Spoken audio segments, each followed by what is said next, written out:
Bago natin simulan ang kwento na ito, i-like nyo ang video natin. At sana, hindi nyo pa rin skipan ng ads ang ating video. Yun lang. Maraming salamat. Simulan na natin. Habang abala ang grupo nila Noli sa magaganap na laban, kontra sa kinakatakutang nitong sabungero, hindi alam ng mag-ama na kanina pa palang pasimpleng nagmamasid ang ermitanyo.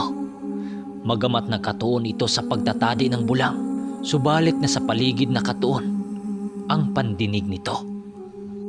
Nang matapos ng kabita ng tari ang manok nila Umar, kaagad naman itong binigay sa ama ni Umar na si Manong Mundo. O Mundo, handa na yan para ilaban. Pagatandaan mo Mundo, huwag kang tumitig sa kalaban kung di mo pa nabitawan ang manok sa ruweda. Bili ni Manong Duming sa mag-amang sabungero. Sina Umar naman at Noli nakinig lang sa pinagsasabi ng dalawa. Maya-maya pa, pumasok na sa ruwida ang ama ni Umar nang siyang pinagmasdan lang nila Noli at Manong Duming. Habang naiwan silang dalawa sa labas, di naman maiwasang magtanong nitong si Noli sa matanda kung bakit sinabi nito na huwag titigan nila Umar ang kalaban kapag hindi pa nila nabitawan ang manok. Nang matanong niya yon, sumagot yon sa kanya ng, Sinabi ko yun sa kanilang dalawa para hindi sila matikalpo sa kanilang makakalaban. Kapag ginawa nila ang ipinagbabawal ko, hindi malabong matigalpo ang manok nila. At ito ang magreresulta ng pagkatalo. Mga aswang ang kalaban nila Noli. Ayon, tingnan mo ang laban ng dalawang panik. wika ng ermitanyo sa kanya doon sa loob ng ruwida. Yun nga ang ginawa ng ama ni Umar, ang binili ni Manong Duming. Nang bitawan ng ama ni Umar ang manok, doon pati ang kalaban. Pagkatapos nito magbitaw, napapansin nilang hindi nagsalpukan ang mga manok.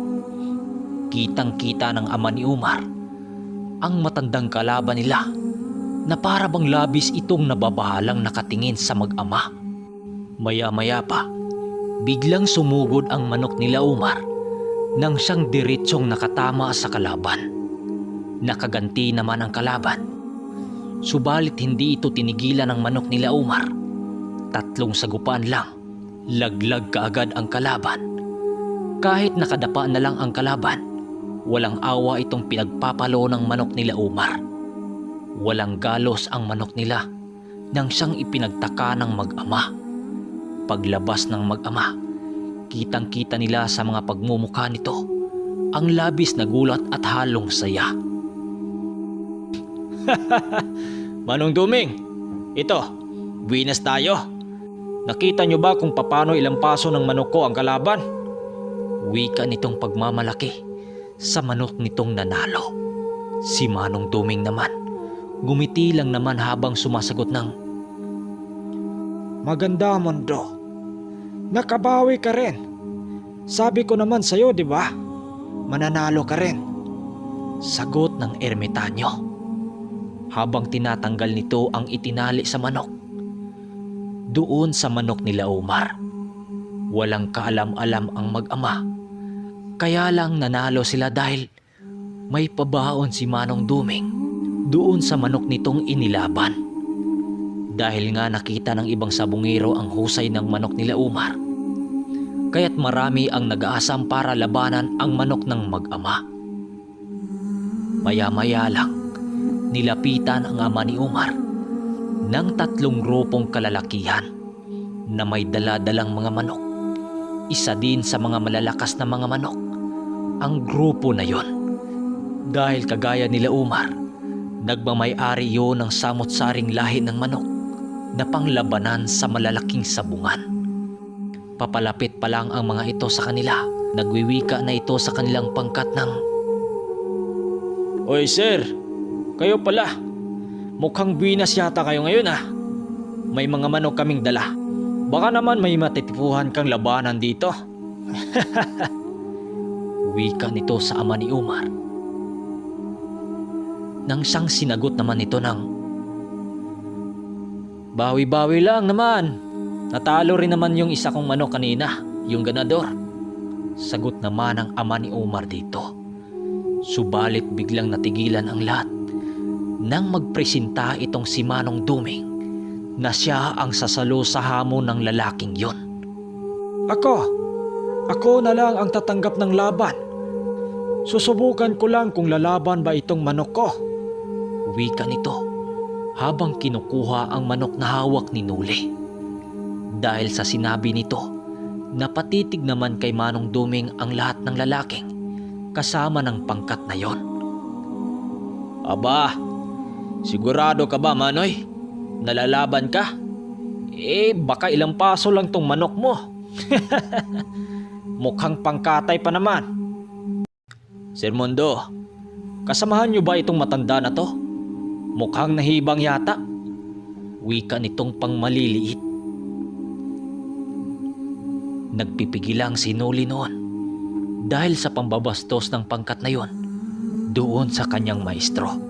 Nakita nito ang reaksyon ni Nuli. Binulungan niya ito ng, Kalma ka lang, Nuli. Di ba sabong lang ang punta natin dito? Kaya magsasabong lang tayo. Wika nito kay Nuli.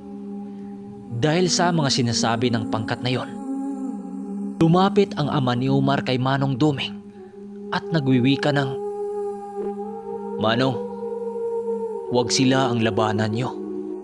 yung manok ko nga hirap. Yung sayo pa kaya?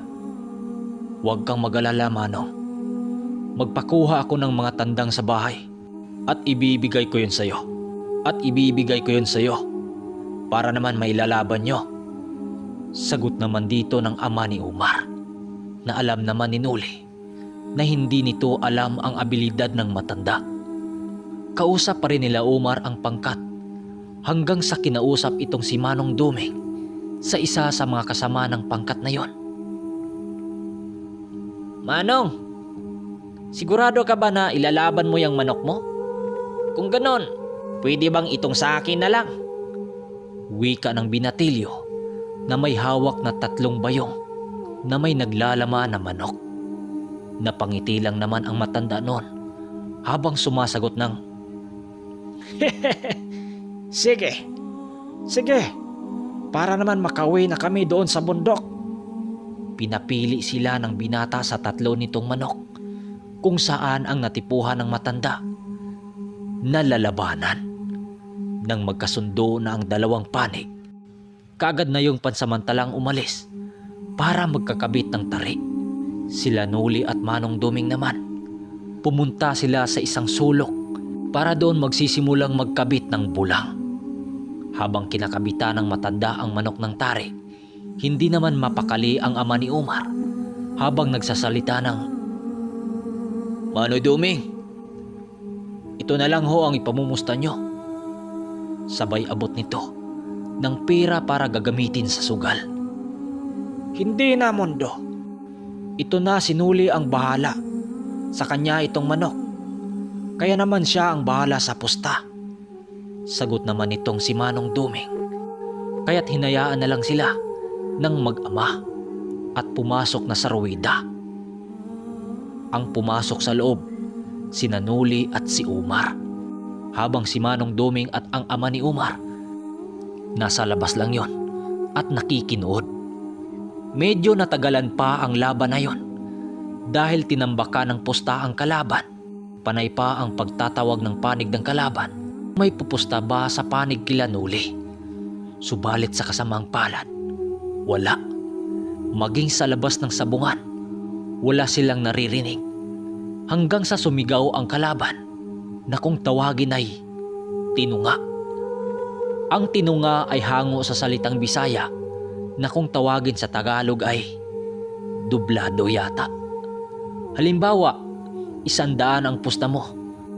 Tapos ang kalaban, 200. Napakalalim na yan. Walang nagawa ang ama ni Umar kundi ikarga ang panalo nila sa manok para tanggapin ang pusta ng kalaban. Bukod sa dihado ang manok nila Noli, nasa biya pa yon. Naghiyawan ang mga tao sa paligid na para bang alam na nila na talo na ang panig nila Noli. Subalit hindi ganon ang nangyari. Dahil sa naging laban na yon, sumigaw ang ama ni Umar na bahagya daw ilayo ang kanilang manok sa paglapag nito dahil mga Amerikano ang manok ng kalaban. Paglapag ng manok nila Noli, kaagad itong sumugod na papalipad sa kalaban nang siyang hindi napapansin ng kalaban. Tinamaan kaagad ang kalaban doon sa likuran dahil kitang-kita nila ang dugong dumaloy doon. Nang makita ng mga tao yon, lalong nadagdagan ang ingay ng sabungan. Nang makitang gumagapang na lang ang kalaban, kaagad itong binuhat ng taga-karyo para maabutan na buhay ang kalaban. Subalit wala na. Wala nang buhay ang kalaban. Nang siyang halos hindi mapaniwalaan ng mga tao doon, gulat na gulat ang ama ning Umar at mundo dahil sa kanilang nasaksiyan. Tila ba hindi manok na Bisaya ang hawak nila Noli? Biruin nyo, 2 palo lang ang kalaban, napapagapang kaagad yon. Dahil sa naganap, ang laking perang natanggap ng ama ni Umar. Dahil naging dublado ang laban. Matapos noon, halos dinumog ng mga tao sina Noli at sila Umar para pagmasdan ang dala nitong manok. Sila Manong Duming naman, nakaupo lang yon sa isang sulok habang nag-uusap. Maya-maya pa, lumapit sila Noli at si Umar at nagwiwika ng, "Manong Duming, isa pang laban? Walang galos itong manok nyo kaya pwede pa tong ilaban." Wika ni Umar na kaibigan ni Noli. Dahil sa sinabi nito, napasagot naman ang ermitanyo ng, "Kayo bahala. Basta sa inyo ang pusta." sagot naman ng matanda doon kila Umar at Noli. Madali namang nakahanap ng makalaban sila Noli dahil halos sila lagi ang niyaya ng mga tao doon. Muling ikinabit ni Manong Duming ang tanga nilang bertod doon sa manok nilang ilalaban. Ang naging kalaban nila kanina, doon sa kanila pumusta sa hindi malamang dahilan. May naririnig pa silang bulong-bulungan noon sa katagang, "Pagkakataon na natin to, pre. Buwinas ata tong pangkat na to Wika ng isang lalaki na sa malapit lang nila Noli, na alam naman nilang dalawa na sila ang tinuntukoy ng mga ito. Nang matapos ng kabitan ng bulang ang mga manok, sina Noli at Umar muling pumasok doon sa ruwida. Bago pa man bibitawan ang manok, marami ng pangkontrang ginawa ang kalaban. Andun yung paghagis ng asin, paghagis ng sangang kahoy, hinilamusan ng tubig ang mga manok nang siyang hinayaan lang nila Noli. Dahil sa isip-isip nila, baka partiyo ng ritual. Subalit ayon pa kay Manong Duming, magagawa lang masumpa ang kanilang karga kapag may makahula sa birtud nilang tangan. Pagbitaw ng manok nilang dalawa, sumabay din ang kalaban. Nang siyang muling nagsangkaan ang mga manok, sinuli noon. Pagbitaw niya sa kanya, kaagad yung tumalikod at gumilid ng sabungan. Pinagbastan lang nila ang magaganap sa laban na yon. Hanggang sa nagsabayan ng paluan sa ere ang 2 manok. At nung bumagsak yun sa lupa, hindi na nakatayo ang kalaban. Nagtatatalon-talon si Umar sa loob ng ruwida na animoy nasiraan niya yun ng bait. Kaagad itinaas ng sentensyador ang kanilang manok dahil sila nga ang nanalo. Habang kinukuha ni Noli ang kanyang manok, nakarinig siya ng isang salita na sa salitang Bisaya. Naguroy mga dagoning mga tawana, kay di man madutlan ang kanilang